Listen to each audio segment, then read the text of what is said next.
하나님께서 함께 하시는 축복된 귀한 아침입니다.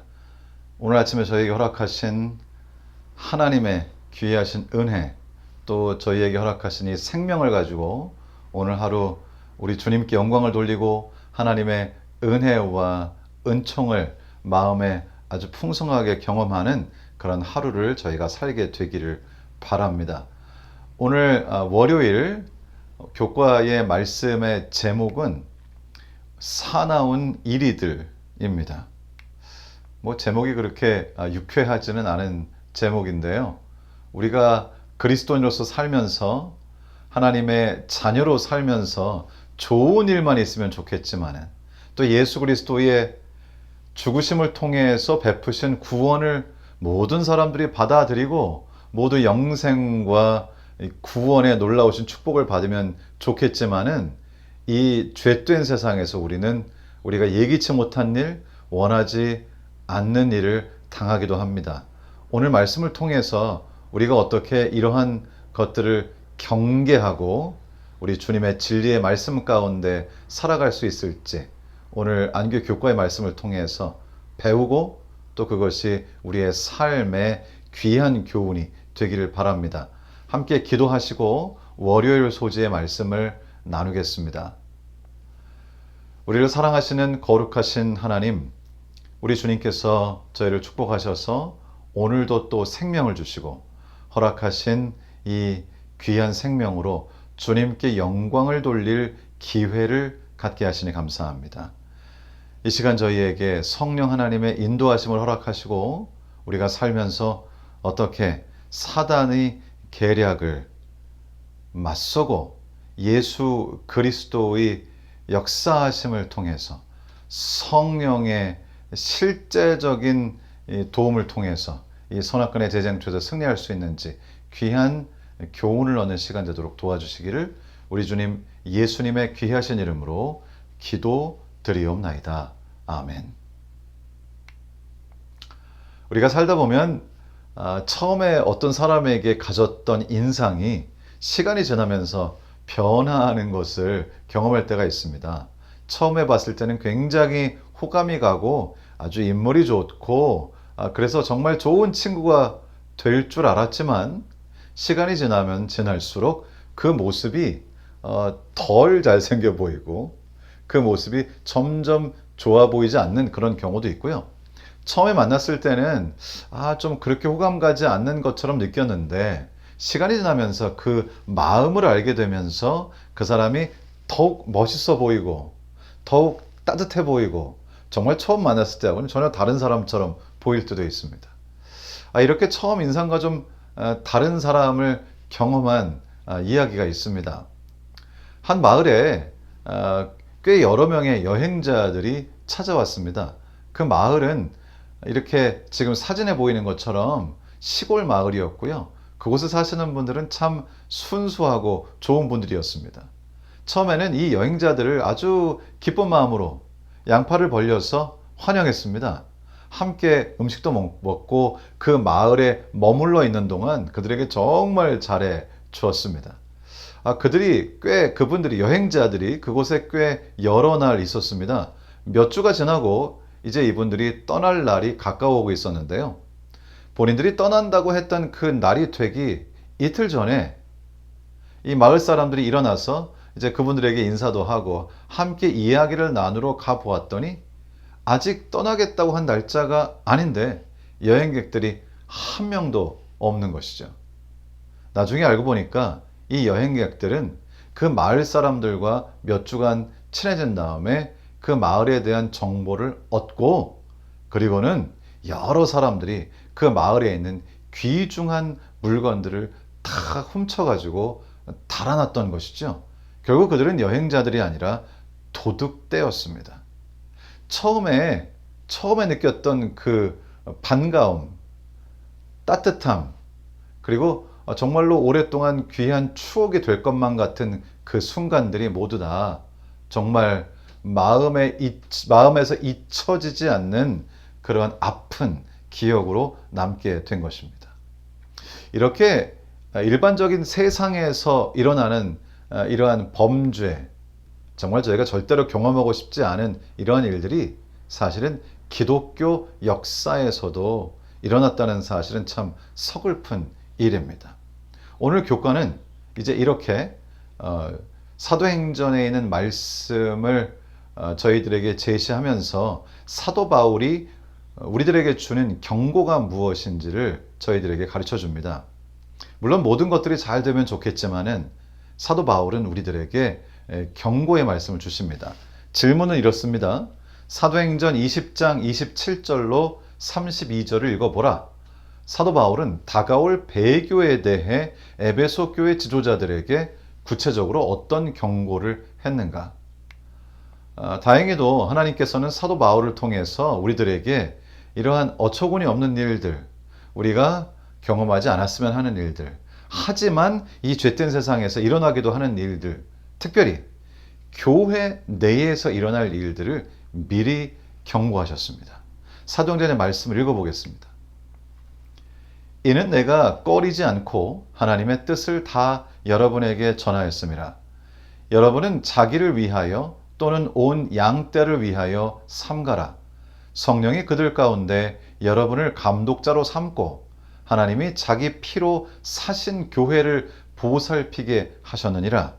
내가 떠난 후에 사나운 이리가 여러분에게 들어와서 그 양떼를 아끼지 아니하며 또한 여러분 중에서도 제자들을 끌어 자기를 따르게 하려고 어그러진 말을 하는 사람들이 일어날 줄을 내가 아노라. 그러므로 여러분이 일깨어 내가 3년이나 밤낮 쉬지 않고 눈물로 각 사람을 훈계하던 것을 기억하라. 지금 내가 여러분을 주와 및 그 은혜의 말씀에 부탁하노니 그 말씀이 여러분을 능히 든든히 세우사 거룩하게 하심을 입은 모든 자 가운데 기업이 있게 하시리라. 두 가지 굉장히 중요한 포인트가 있다고 생각이 듭니다. 첫 번째는 이제 어그러지는 말로 사람들을 잘못된 길로 이끌 이리로 상징된 그러한 거짓 교사들, 사람들을 결국 죄로 이끌어갈 그런 사람들이 나타날 것이다 하는 것이 첫 번째고요. 그러한 일이 있을 때 어떻게 우리를 보호할 것인가? 오직 하나님의 말씀이 너희를 든든히 세울 것이라 이렇게 말씀을 주십니다.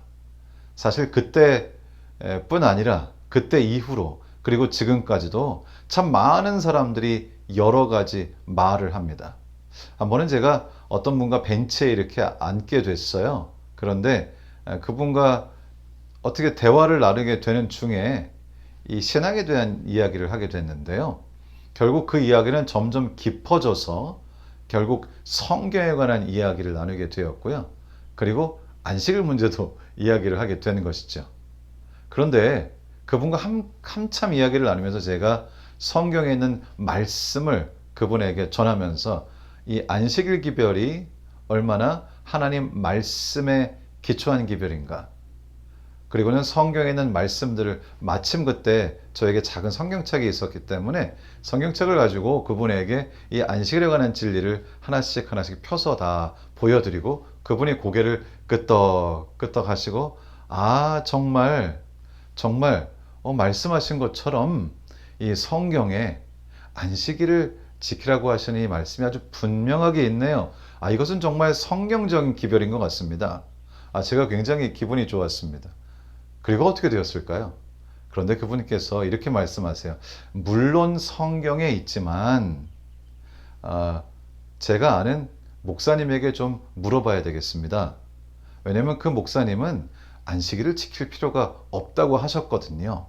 그리고 안타깝게도 그분은 하나님 말씀에는 분명히 이것이 맞지만은 다른 사람, 다른 목회자가 말하는 그 이야기를 듣기로 결정을 하고 말씀보다는 사람을 따르기로 했습니다. 참으로 안타까운 일이었습니다. 하지만 이런 일들은 비일비재하고 많은 사람들은 사실 신앙을 유지함에 있어서 하나님의 말씀인 성경으로 든든히 서기보다는 그것을 해석해주는 사람의 말에 전적으로 의지할 때가 있습니다. 뭐 저도 목사고요. 저도 말씀을 전하는 사람이고 지금 여러분에게 이 말씀을 전하고 있지만, 그러나 우리를 든든하게 세워주는 것은 다른 사람이 해석한 하나님의 말씀이 아니라 내가 직접 읽은 하나님의 말씀, 성경의 원저자이신 성령 하나님께서 나에게 주시는 그 말씀을 개인적으로 경험하는 것, 그것이 우리를 든든하게 세우는 것입니다. 우리가 설교 말씀을 듣고 또 안교 교과를 공부하는 말씀을 듣고 다른 분의 해석을 듣는 것은 도움이 되고 우리에게 동기를 부여합니다. 그것은 우리를 올바른 길로 가도록 이렇게 방향을 전환시키기는 합니다.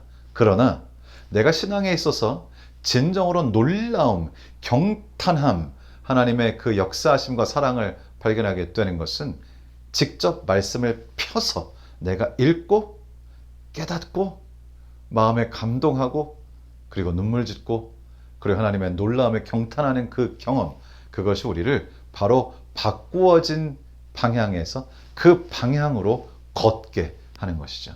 주님의 말씀이 우리를 변화시키는 것입니다. 여기 이제 안교 교과에는 이러한 말씀이 기록되어 있습니다. 4세기와 5세기의 선교 확장을 명분으로 타협의 자세가 교회에 교묘하게 스며들었다. 하지만 하나님 말씀의 진리에서 벗어나는 것은 끔찍한 결과를 낳을 뿐이었다. 이것은 역사적으로 증명되는 것이죠. 중세 교회, 보통 이제 Dark Age라 그래서 암흑기라고 표현을 합니다. 종교 암흑기. 그 암흑기는 어떻게 시작되었을까요? 4세기로부터 시작된 타협의 정신을 통해서 성경이 그리스도인 삶의 기준이 아니라 사람이 세운 기준들이 사람들의 삶을 지배하는 시대가 시작되는 것이죠. 종교라고 하는 이름으로 하나님이라고 하는 이 주님의 이름을 사용하여 그리고 교회라고 하는 기관을 통해서 종교적 색채를 띠고 사람들의 삶을 컨트롤해 왔는데요. 결국 그 결과로 수많은 사람들이 오류에 빠지고 결국 역사적으로도 종교 암흑기라고 불리는 시대를 지내게 된 것입니다. 이 교과는 오늘 이러한 일들, 그러니까 초기부터 시작된 이러한 배교와 그리고 중세를 거쳐서 지금까지 오는 이 과정을 통해서 결국 하나님의 말씀이 배제되었을 때는 인간에게 남는 것은 비극밖에 없다고 하는 사실을 아주 정확하게 짚고 있습니다. 다음 질문입니다. 데살로니가 후서 2장 7절로 12절을 읽어보라. 사도 바울은 다가올 배도에 대해 어떻게 묘사하고 있는가? 신자들은 그들에게서 어떤 특징을 찾을 수 있는가?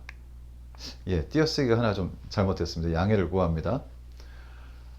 사도 바울은 우리들에게 이렇게 경고를 합니다.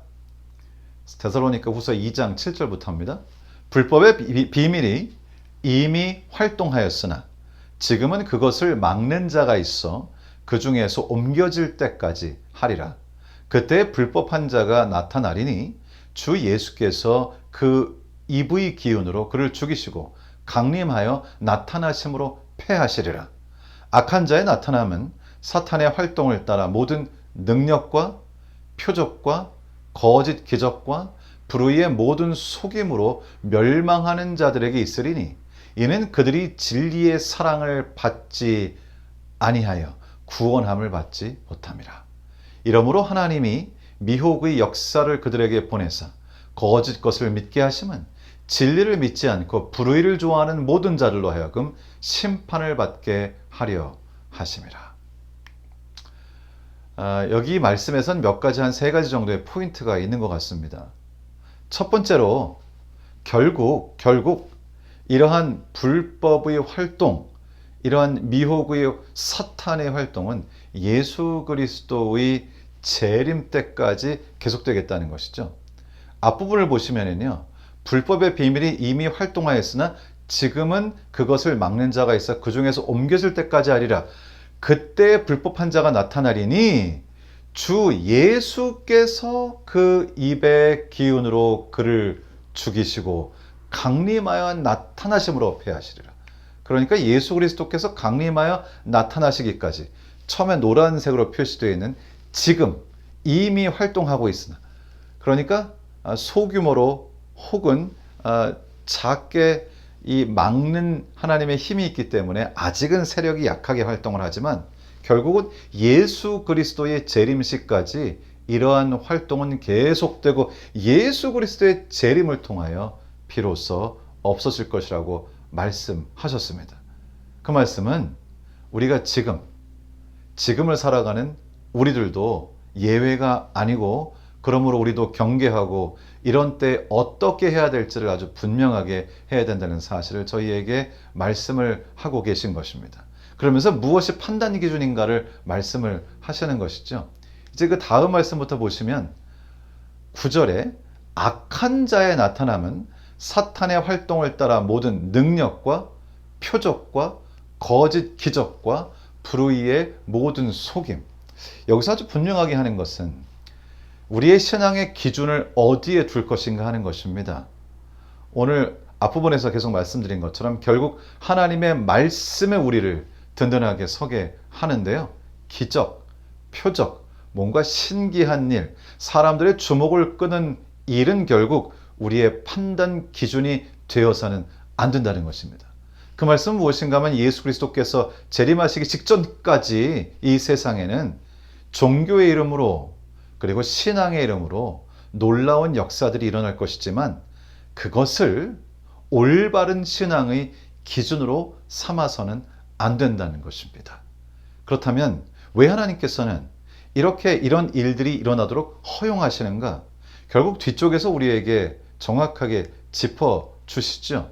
11절, 이러므로 하나님이 미혹의 역사를 그들에게 보내사 거짓 것을 믿게 하시면 진리를 믿지 않고 불의를 좋아하는 모든 자들로 하여금 심판을 받게 하려 하심이라. 그러니까 사실은 진리에는 관심이 없고 무엇이 진심인가가 중요한 것, 진실인가가 중요한 것이 아니라 신기하고 나에게 이익이 되고 그리고 뭔가 기적적으로 나에게 이득을 주는 일이 발생하고 내가 원하는 것을 이루어주고 하는 방식의 신앙을 통해서 사실은 진리와 그리고 진실과 우리가 허락하신 이 복음의 기별과 예수 그리스도의 십자가에는 사실상 관심이 없는 사람들과 세상의 어떤 것들에 미혹되지 아니하고 하나님의 말씀에 굳건히 서서 주님의 진리를 붙잡고 신앙하는 사람들 사이를 아주 분명하게 하시기 위해서 주님께서는 이것을 허락하신다고 말씀하십니다. 여러분의 신앙의 기준은 어디에 있으신가요? 여러분은 여러분의 삶의 선택의 기준을 무엇에 두고 있나요? 우리는 오늘 다시 한번 우리의 신앙의 모든 것들을 하나님의 말씀에 그리고 주님의 진리에 예수 그리스도의 빛에 두어야 한다는 것을 다시 한번 확인하게 되는 것입니다. 교과는 이렇게 기록하고 있습니다.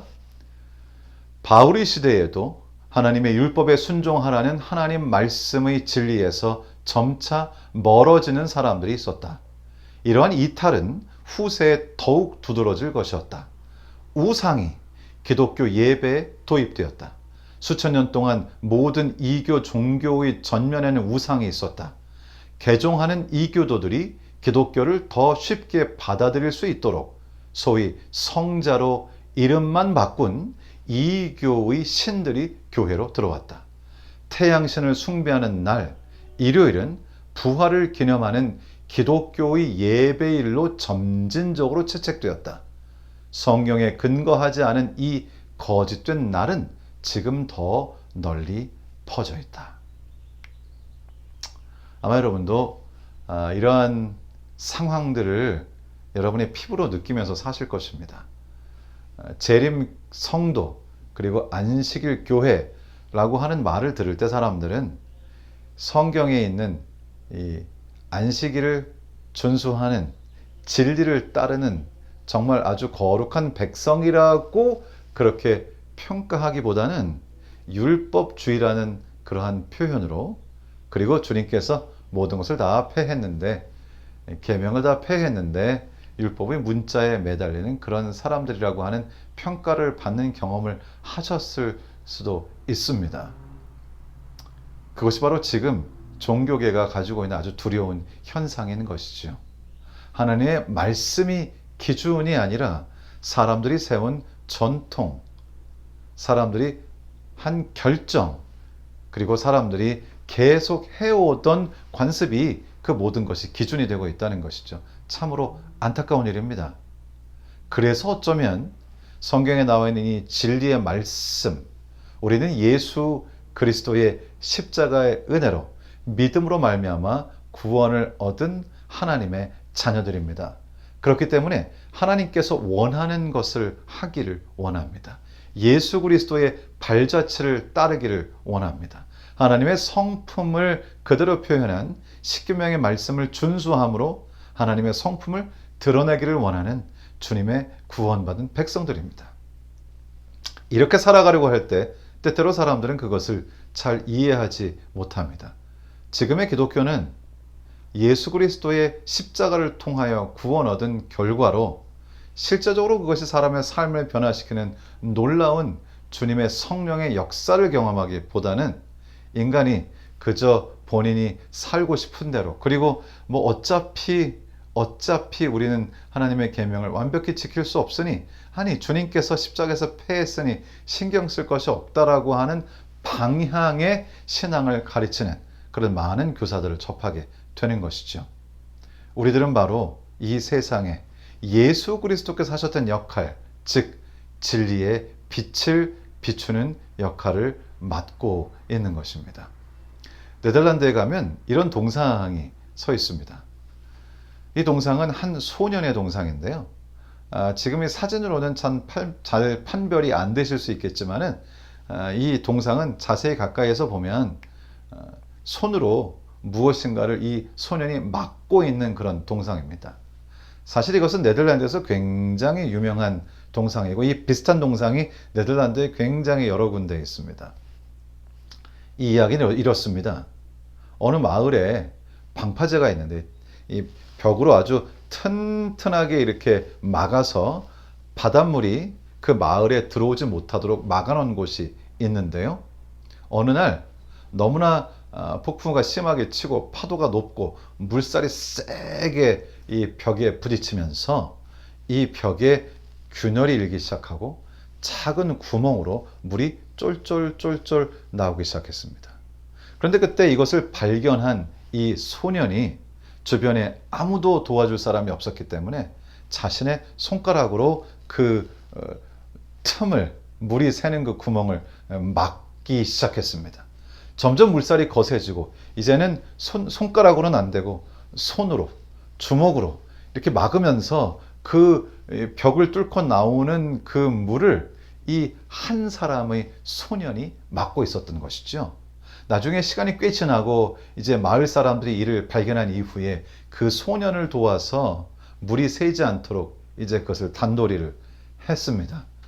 그리고는 결국 마을 사람들은 이 한 소년이 그때 이 작은 구멍을 막지 않았다면 이 마을 전체가 물에 휩쓸려서 정말 큰일이 날 수 있었다는 사실을 깨닫게 됩니다.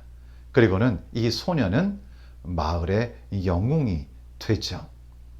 어쩌면 저희가 지금 재림 성도로서 하나님의 말씀을 고수하고 하나님의 말씀의 기초 위에 서서 살아가려고 하는 이 노력은 마치 이 소년이 그 작은 구멍을 막는 것과 비슷하게 느껴질 수도 있습니다. 요즘은 참 이상한 시대입니다.